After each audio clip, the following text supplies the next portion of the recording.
conférence web sur la détermination des objectifs, j'aimerais vous rappeler que les personnes sans but sont utilisées par ceux qui en ont.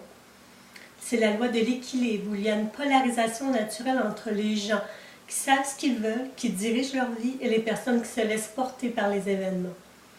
Pour obtenir le succès professionnel, amoureux, social, scolaire ou financier, cela demande de donner une direction et de diriger les efforts vers où vous voulez aller.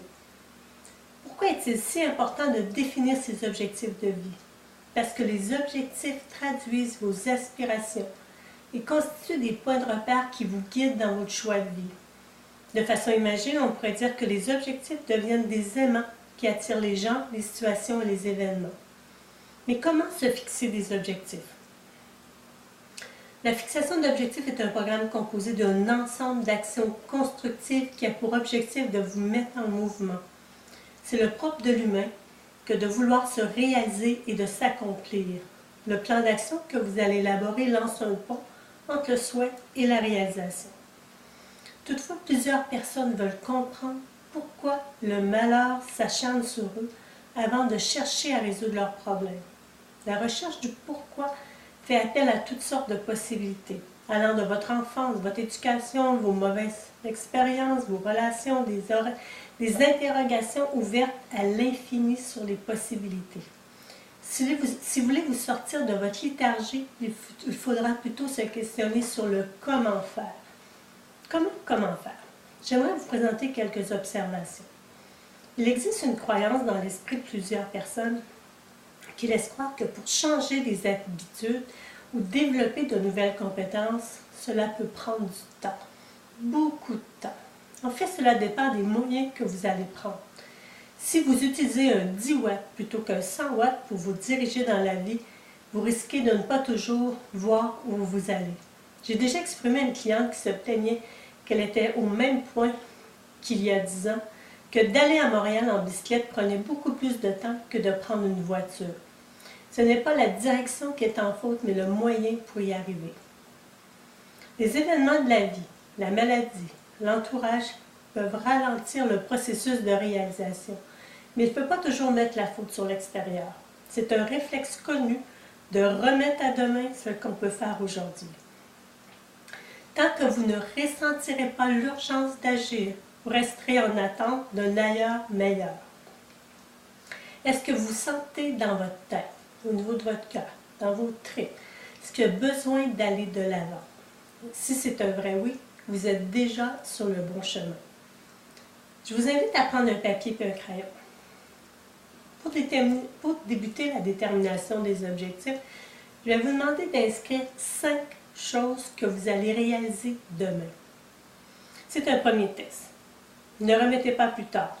L'objectif de cet exercice est d'établir un plan d'action qui traduit vos pensées en action. Maintenant, vous allez faire le même exercice, mais avec une vision plus large, en inscrivant ce que vous désirez au niveau de votre santé,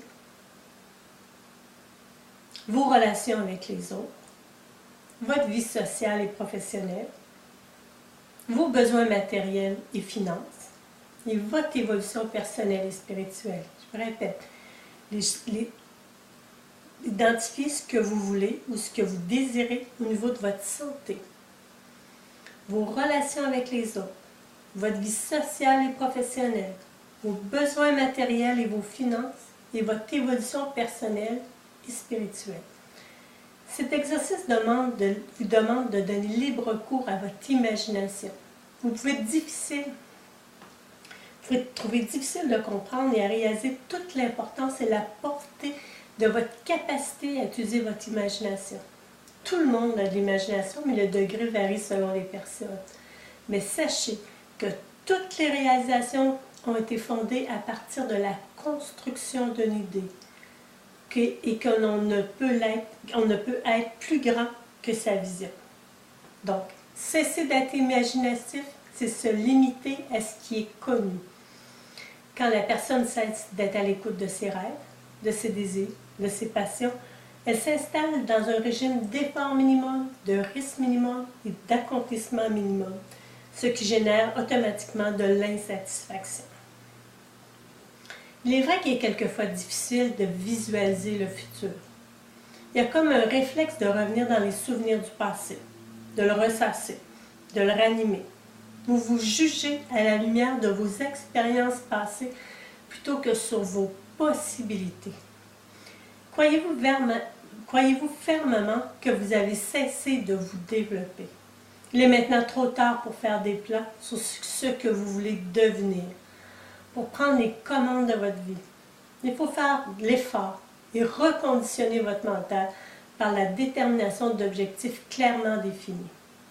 L'inconscient est incapable de faire la distinction entre la réalité et la fiction. Il considère que ce que vous avez imaginé comme étant réel est vrai. Osez rêver. Tout ce que vous visualisez clairement, tout ce que vous désirez vraiment est dans le domaine de la réalisation possible. Soyez attentif à cette phrase. Plus grande est votre peur, plus grand est votre désir de vous développer. Les désirs sont la semence des talents non éclos. Il faut commencer par voir l'abondance en soi-même. Cependant, les talents ne se développent pas tout seuls. La croissance des talents exige de l'action, du don de soi et de la planification. La forme précise de votre réussite dépend des initiatives que vous prenez et des efforts que vous investissez dans votre plan d'action. Avoir le courage de faire face à soi-même. Il est vital de découvrir et de se familiariser avec vos talents, les qualités que vous possédez et qui font de vous une personne unique. Il est tentant de nier leur existence et de s'enfoncer dans un état de victime ou de complaisance. Avoir une évaluation critique de soi-même n'a rien à voir avec votre valeur. La radiographie de soi vous donne des informations concernant votre progrès à ce jour. Vous avez besoin du courage pour vous sortir de l'état d'inertie dans lequel vous vous complaisez. Cela prend aussi de la discipline personnelle en vous arrêtant quotidiennement sur ce que vous voulez et les moyens à prendre. Ce moyen donne la force et la puissance pour changer de direction. De plus, toute progression implique l'acceptation d'un risque. Il est vrai que de prendre des risques menace l'état précaire de votre sécurité personnelle et sociale. Il existe une possibilité d'échec, mais aussi le risque de ne pas réaliser ce qui vous tient à cœur. Les 5 clés de la réussite.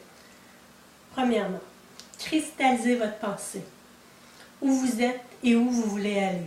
Votre chemin doit être bien éclairé avec un plan, une carte bien définie. 2. Mettez au point un plan d'action écrit en mettant des délais d'accomplissement selon les priorités qui ont été fixées. Le délai met en œuvre votre chimie interne, votre état d'esprit et votre corps. Il vous force à réagir à l'horaire que vous vous êtes donné. Troisièmement, définir les obstacles et les blocages qui peuvent se dresser en cours d'accomplissement. Ils peuvent être le résultat de problèmes personnels, l'affirmation de soi, difficulté à prendre des décisions, ou du milieu, situation où vous ne pouvez pas changer et où vous n'avez aucun pouvoir. Un conflit se résout dans la mesure où vous êtes capable de reconnaître vos limites et que vous avez la volonté de trouver une solution. Il y a toujours quelqu'un quelque part qui peut vous aider. Quatrièmement, mettez du cœur et des émotions dans vos actions. Si le désir n'est pas assez fort, vous n'y arriverez jamais. Il est très courant que les gens ne dépassent pas l'effort minimal. On dit que la corde du cœur n'est pas là. Tentez de mieux comprendre ce qui vous allume et ce qui vous motive.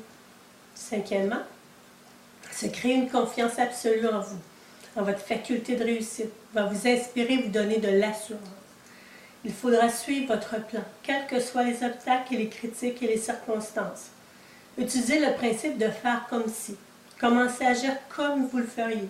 Pratiquez les attitudes et les habitudes que vous avez résolu de développer. Jouez le rôle que vous avez choisi. En résumé, posez-vous les questions suivantes.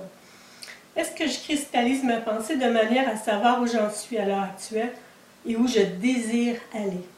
Est-ce que j'ai un plan écrit, détaillé, un délai pour la réalisation? Est-ce que j'ai un désir ardent de réaliser l'objectif que je me suis donné? Est-ce que j'ai une confiance absolue en moi et en mon potentiel d'atteindre mes objectifs? Est-ce que j'ai une détermination farouche de poursuivre mon chemin en dépit des circonstances et de ce que disent, pensent et font les autres? Est-ce que je suis 100% présent à la poursuite de mes objectifs? En fait, 90% des gens qui échouent n'ont jamais subi d'échec. Ils ont tout simplement abandonné parce qu'ils ne savaient pas pourquoi et exactement ce qu'ils veulent. La motivation interne est basée sur une force, une influence intrinsèque de vouloir progresser, se perfectionner, s'accomplir. En fait, vous êtes unique. Moi, je dirais que vous êtes parfait. Mais je suis certaine que je ne réussirai pas à vous convaincre aujourd'hui. Donc, vous n'aurez d'autre choix que de commencer votre entraînement. Il faut souvent plusieurs années de pratique pour un champion avant de récolter les résultats. Mais soyez assurés que le chemin pour y rendre est nettement aussi riche que la destination. Bonne route. Anne Deshaies, directrice des services professionnels, Médé Plus.